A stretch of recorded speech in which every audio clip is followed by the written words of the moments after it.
నవ్వులతో గుమ్మం ఎదురు చూసే కుంకుమ పువ్వుల మిలమిలతో ఇంద్రధనుసు విరిసే వస్తారా మా ఇంటికి ప్రతిరోజు సంక్రాంతికి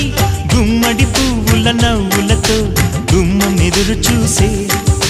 కుంకుమ పువ్వుల మిలమిలతో ఇంద్రధనుసు విరిసే